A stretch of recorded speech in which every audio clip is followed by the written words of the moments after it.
रूस के साथ चल रही जंग के बीच यूक्रेन के प्रधानमंत्री ने पुतिन पर हाइब्रिड वॉर छेड़ने का आरोप लगाया। असल में हाइब्रिड वॉर दूसरे देश पर दबाव बनाने या यूं कहें कि दुश्मन देश को घुटनों पर लाने के लिए सैन्य रणनीति का ही एक हिस्सा है,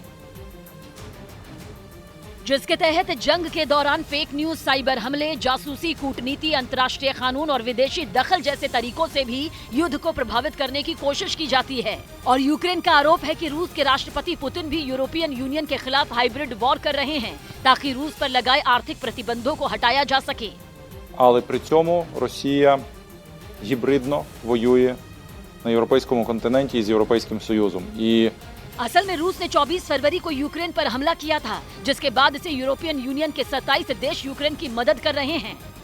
और रूस से लड़ने के लिए यूरोप के ये देश यूक्रेन को घातक और खतरनाक हथियारों की सप्लाई कर रहे हैं ताकि किसी भी सूरत में रूस को रोका जा सके। यही नहीं, पुतिन को घुटनों पर लाने के लिए यूरोपियन यूनियन ने रूस पर कई तरह के प्रतिबंध तक लगा दिए, जिससे रूस की अर्थव्यवस्था की कमर तोड़ी जा सके। यूरोपियन यूनियन को ये उम्मीद थी कि प्रतिबंधों से घबराकर पुतिन हार मान लेंगे और यूक्रेन पर हमला बंद कर देंगे, लेकिन रूस पर लगाए पश्चिमी देशों के प्रतिबंधों ने पुतिन को और भड़का दिया। क्योंकि यूक्रेन का आरोप है कि इसी गुस्से में पुतिन ने यूरोप को दी जा रही गैस की सप्लाई रोक दी है। आरोप यह भी है कि पुतिन गैस का इस्तेमाल हथियार की तरह कर रहे हैं ताकि पश्चिमी देश रूस पर लगाए अपने प्रतिबंध हटा ले।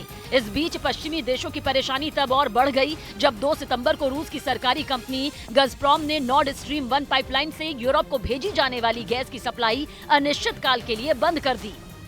हालांकि इससे पहले रूस ने 31 अगस्त को 3 दिनों के लिए गैस की सप्लाई बंद कर दी थी, लेकिन अब रूस ने एक बार फिर नॉर्ड स्ट्रीम 1 पाइपलाइन में मरम्मत की बात कहते हुए यूरोप के लिए गैस की सप्लाई पूरी तरह रोक दी, जिससे सर्दियों में यूरोप पर जमने का खतरा मंडराने लगा है। क्योंकि यूरोप में गैस से ही बिजली बनती है और जब गैस ही नहीं होगी तो बिजली कैसे बनेगी? ना बिजली होगी और ना ही घरों को गर्म रखने के लिए हीटर चलेंगे।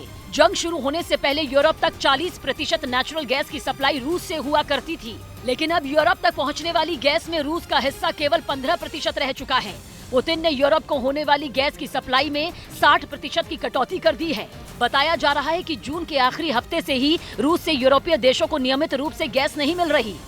मतलब ये कि आने वाली सर्दियां यूरोप के लिए एक बड़ी चुनौती होगी, जिससे पार पाने में वहां के देशों को नाकों चने चबाने पड़ सकते हैं। माना जा रहा है कि गैस की कमी से जूझ रहे यूरोप के देश ज्यादा दिनों तक पुतिन के खिलाफ एकजुट नहीं रह पाएंगे, क्योंकि यूरोप के देशों को समझ नहीं आ रहा कि सर्दियों में अपने लोगों को जमने से कैसे बचाएं। जंग के बाद यूक्रेन के साथ खड़े यूरोप के देशों ने अमेरिका का साथ देते हुए पुतिन पर प्रतिबंध तो लगा दिए, लेकिन अब यही उनके गले की हड्डी बन गया है, क्योंकि पुतिन पश्चिमी देशों को पलटकर चेतावनी देने लगे हैं। और आरोप है कि रूस न सिर्फ गैस के जरिए दूसरे देशों को ब्लैकमेल कर रहा है, बल्कि पश्चिमी देशों को झुकाने के लिए साइबर अटैक, झूठी खबरें और दूसरे हथकंडे अपनाने से भी नहीं हिचक रहा। इस बीच यूक्रेन ने यूरोपियन यूनियन से रूस के गैस ब्लैकमेल के खिलाफ मजबूती से खड़े रहने और पुतिन को रोकने के लिए हथियारों की सप्लाई जारी रखने की अपील की।